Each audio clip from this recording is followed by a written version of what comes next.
That glider redeploy mechanic has changed the way the game is played in a competitive setting big time. And thus far, it looks like a lot of these players are adjusting extremely well. Those early shots there, taking control of a very common landing zone for them. Tfue is there. I feel like he's there every single time we see a skirmish game. And these were the final moments again. On the high ground, gives him the ability to decide to drop one down when the time comes. I think he follows up this launch pad with one of his own. So well done. The timing of that, he knows now, hey, I automatically got the high ground if I wait. Floats on it, he's like, yes, please, go ahead, fight, fight, fight. You guys go. When one of them happens, pops the bandage. It's just not enough damage from that double barrel, and the victory comes on in, the victory royale. So he had 3. We know Cloaksy had at least 2. So minimum 5 eliminations, plus the victory royale. That's that no skin setup. That's just how he is. So you almost are certain if you land at this area on the map, and you see a no skin setup, it's going to wind up being Tfue. A look there. Looks like Kaz probably took about 50% of his health off, and he's only got the basic burst assault rifle there, and that's rough. Looks like his teammate's going to be pushing on forward. They want to make some sort of play, maybe get into an advantageous position. You saw both these players, no shields, not the case for Tfue and Cloaksy, as they should have a health advantage. You notice too at the bottom of your screen. Yes, down to 10 HP, backing out. The opportunity gets the knock on Chaos, the AR shots. Excellent. Just like that. Capitalizing, I mean, this is their drop zone. And immediately gets the heavy shotgun as well. The kind of the split turned into an opportunity to take advantage of that low HP. It's like he has actually no idea. To gatekeep right now. Oh, this is brilliant. This is brilliant. Hello, Fred. There's the shots. Only connects twice. There's still a chance here for Kayun. That's a huge tag for 46 damage. The zone now there as well. It's only ticking for 1. Look at the material count, though, Lupo. Down to just 27 metal, 14 brick, a well-placed floor. 12 HP, the elimination. The FPS will live to see it. Axe, you can also hit, you see he's hitting that corner edge. Not only can you break the base, but you see how they're hitting those corner edges? This is like 300 plus stone off of this one hut that a lot of people don't actually know just how valuable it is. Heads up play from Frizzable and Dor.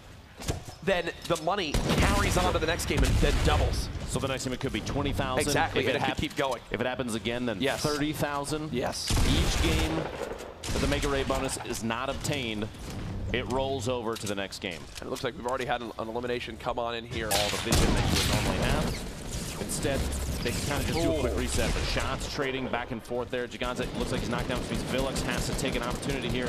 Sneak some shots. He's trying to edit his way out, but couldn't quite get it. Kevlar and Bluehawk. Jeez. Securing. Look at it's just apparently it's like chug jugs just everywhere that are on the ground. I got minis on me. You hear that? Minis on me. Chug jug. I'm popping all these. Chug jugs they're a double-edged sword because late game it's real. Here comes the zone. The storm now closing. This is tough. Only 170 brick left for God. And there you go. The glide comes on in. 1 minute left on the Mega Raid bonus. Looks like he's going to swoop directly in on a team that almost had no idea that he was there, but gets caught off guard by a quick 180 shotgun. Quick couple limbs in. You see the fist bump coming on out. Icy and Okrit are there as well. The storm closing.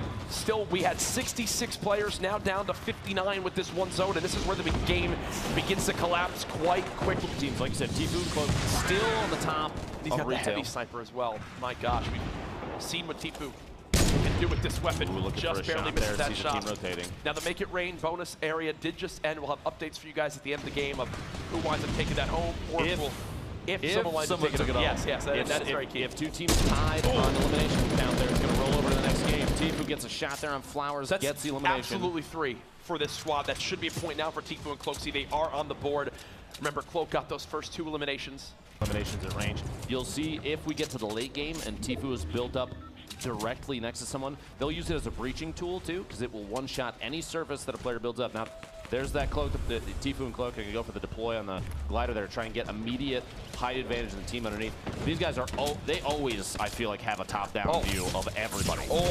But big this shots on Tfue. He just got rocked right there. Going to go ahead and pop these minis and the slurp. We'll put him at around 145 total HP in there. Great use of bandages. The slurp will, if he can get these bandages up to 75, the slurp will fully get him back at 200 HP. Cloak just protecting him right now. Do everything he can while Tfue's trying to heal back up. And it looks like there is a team pushing up immediately to the northwest. They're going to build up.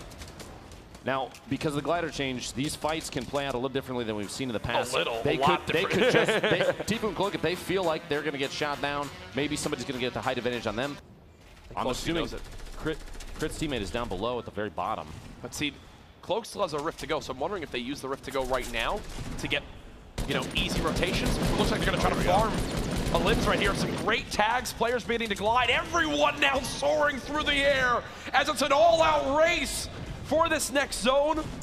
Waiting, dropping down right at the perfect time. Now Cloaksy on the ground, looks to try to claim one area as his own. This is where the lobbies begin to drop quick. Take a look at that player number on the right side of your screen. Still 30 seconds on this rotation. Nice now down, Ashton now down. You see Bartonologist has been eliminated. The lobby beginning to drop like flies as everyone has begun an all-out as how you expect it to go. Now the zone, the travel distance in the zone was so far that no one had an opportunity to drop straight into the next safe zone and build up.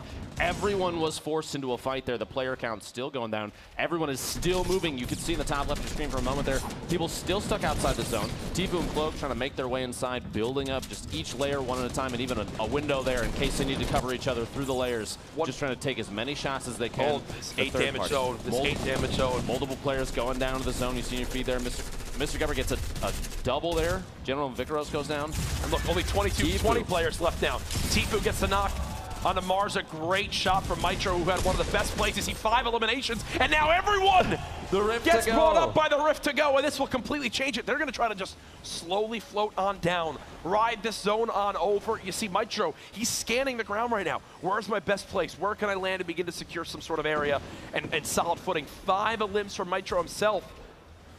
The only risk right now with a slow drop is if players down there secure a little box for themselves and look up, they can take shots on a lot of these players that are just floating in. Cloak and Tfue landing on top of each other. And that's that beautiful communication. Think of that call out, right? Like, look at all the little builds there are. They know exactly which box they want to land on in. 16 players left. We're now moving towards when the bonus points come in for those top placings. Remember, 4th and 5th place, you get a point. 2nd or 3rd, you get 2 points. 1st, the Victory Royale, 3 points. Players remaining. Cloaksy now knocked. Tfue with a quick shot of a heavy will look for the elimination himself. Will he be able to save Cloak? I just don't believe so with this zone moving on in. It's all down to Tfue. He's building on up. 7 players left. I believe he has the high ground for the moment. And it just seems like, Lupo, he is always in these positions. This is a position we've seen him in so many times in the past through 4 left. Fall skirmish, summer skirmish.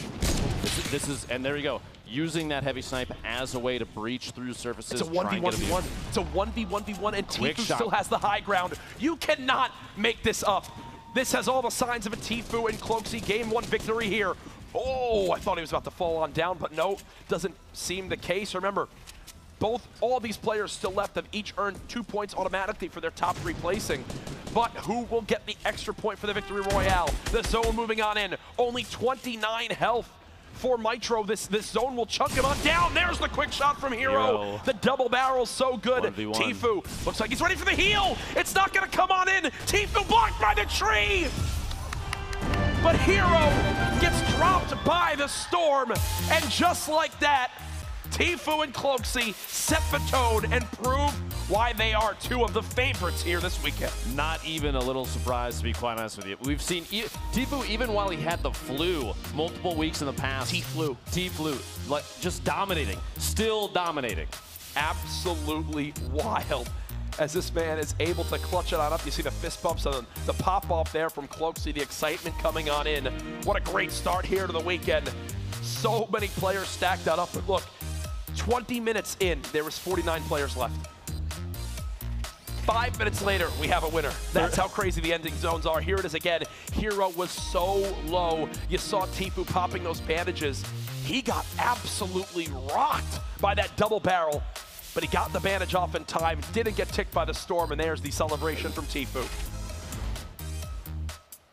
And now, you've got to think, how many points did they just earn?